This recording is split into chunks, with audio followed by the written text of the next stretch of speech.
In retrospect, Sarah's decision to photograph Paris in autumn proved to be a pivotal moment in her artistic evolution, one that would later catalyze a fundamental reassessment of her professional trajectory.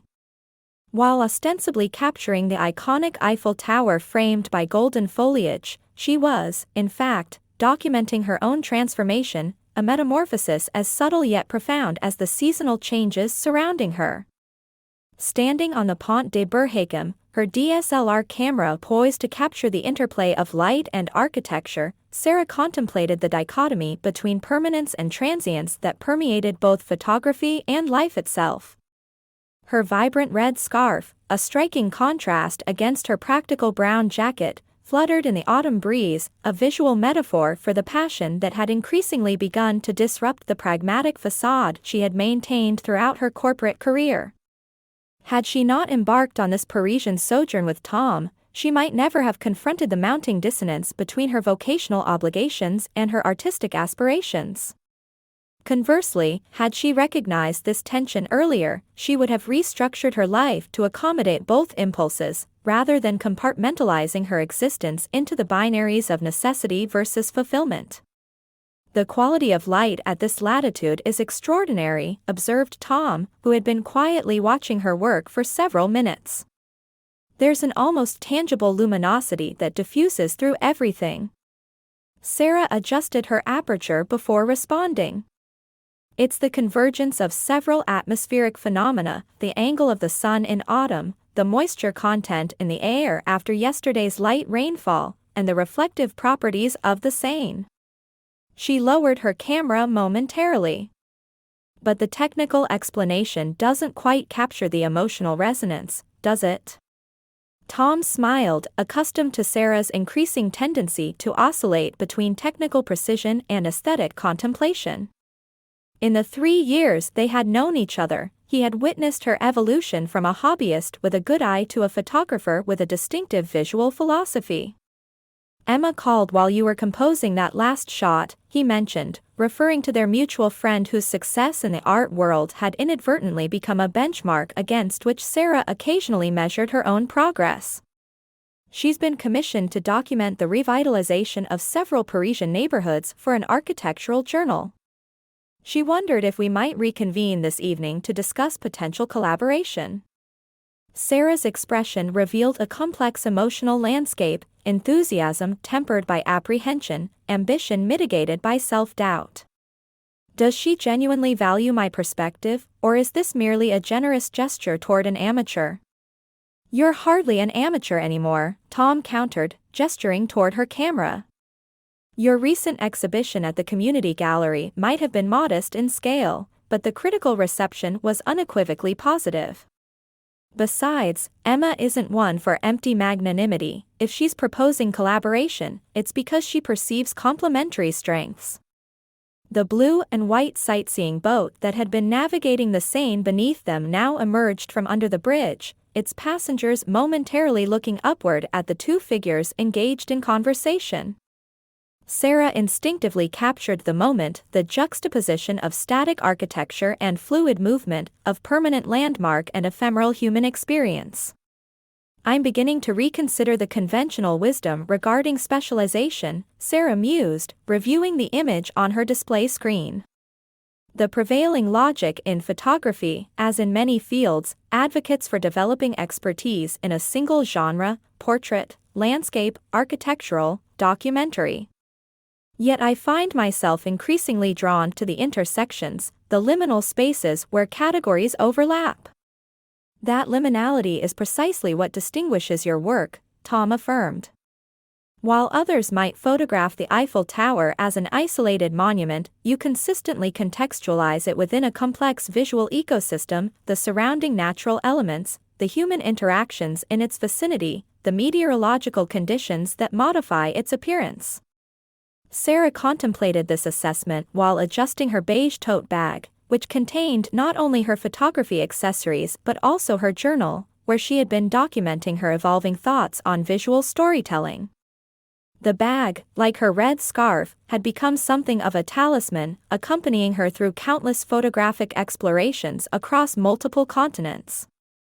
Do you suppose, she began tentatively, that our society's preoccupation with categorization, of art, of careers, of identities, might be inherently limiting? Had I not been conditioned to perceive photography as ancillary to my real profession, might I have integrated these aspects of myself more seamlessly? Tom, whose background in anthropology had fostered an appreciation for such philosophical inquiries, leaned against the bridge railing before responding. Western epistemology has certainly privileged compartmentalization over holistic understanding. The Renaissance ideal of the polymath gradually yielded to the industrial model of specialized expertise. He paused, gazing at the Eiffel Tower, itself a monument to engineering specialization. However, contemporary thought increasingly recognizes the value of interdisciplinary approaches and integrated identities. A gust of wind momentarily intensified, causing Sarah's scarf to billow dramatically. She secured it more firmly around her neck, grateful for its warmth in the crisp autumn air. This simple action prompted a reminiscence about the scarf's origin, a gift from her grandfather, the watchmaker with architectural dreams whom she had mentioned to Tom previously. My grandfather would have appreciated this moment, she reflected.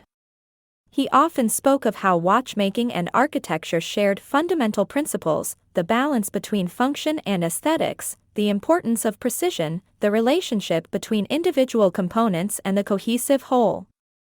The parallel between her grandfather's unfulfilled architectural aspirations and her own suspended photographic ambitions was not lost on either of them.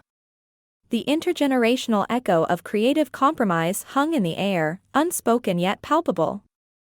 The distinction, Tom suggested gently, is that you still have ample opportunity to alter your trajectory. Your grandfather's circumstances, with a family to support during a less flexible economic era, imposed constraints that don't necessarily apply to your situation. Sarah nodded, acknowledging both the truth in his statement and the privilege it represented. The contemporary gig economy, for all its precariousness, does facilitate transitional career paths that weren't previously viable. She raised her camera again, focusing on a perspective that aligned the Eiffel Tower with the natural framing of autumn foliage. Besides, digital platforms have democratized access to audiences that were once controlled by gatekeepers. This technological democratization had, in fact, been instrumental in Sarah's gradual emergence as a recognized photographer. Her online portfolio had attracted attention from various quarters, including a travel publication that had recently featured her urban landscape series. That reminds me, Tom said, extracting his phone from his pocket. The editor who published your Paris Dawn series sent a message inquiring about your availability for a commissioned project on European capital cities in transition. I meant to tell you earlier but got distracted by Emma's call. The news registered visibly on Sarah's face, a momentary widening of eyes, a subtle intake of breath. Such opportunities, once hypothetical, were increasingly materializing into tangible possibilities. Had I known 5 years ago that my casual urban photography would evolve into legitimate professional prospects, I might have structured my entire career differently, she admitted. Though I suppose the incremental nature of the journey has been valuable in itself. Tom nodded thoughtfully. There's something to be said for organic development rather than premeditated planning. Your aesthetic sensibility has been shaped by your diverse experiences, both within and outside the photographic realm. A family of tourists approached, attempting to capture a selfie with the Eiffel Tower in the background. Their struggle with angles and lighting was evident, prompting Sarah to offer assistance. With practiced ease, she suggested a slight repositioning and adjusted their smartphone settings to compensate for the challenging backlighting. As the grateful family reviewed the improved image, their expressions of delight transcended language barriers. This simple interaction encapsulated what Sarah found most meaningful about photography, its capacity to preserve moments of human connection and joy. Returning to her conversation with Tom, she found herself articulating a realization that had been gradually crystallizing throughout their Parisian sojourn. Perhaps the most significant insight I've gained is that the conventional binary between a practical career and artistic pursuit is fundamentally flawed. Photography isn't merely what I do, it's increasingly becoming the lens through which I perceive and interpret the world. This wasn't merely a metaphorical statement.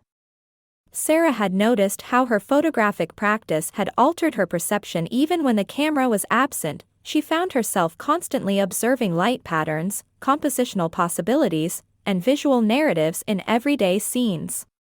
The philosopher Merleau-Ponty suggested that artists don't simply represent the world but reveal aspects of it that might otherwise remain invisible, Tom remarked. Your photography doesn't just document Paris, it illuminates dimensions of the city that casual observation might overlook. As the afternoon light began its subtle transition toward the golden hour, that magical period when shadows lengthen and colors intensify, Sarah felt a corresponding internal shift. The ambivalence that had characterized her relationship with photography was yielding to a more integrated vision of her future. I believe I'm ready to meet with Emma this evening, she decided, carefully placing her camera in her tote bag but keeping it accessible. Not as an aspiring hobbyist seeking validation, but as a fellow visual artist with a distinctive perspective to contribute. Tom smiled, recognizing the significance of this subtle but profound recalibration of identity. As they began walking toward their agreed meeting point with Emma, the Eiffel Tower stood behind them, no longer merely a photographic subject but a witness to Sarah's ongoing transformation, her emergence as an artist coming into focus.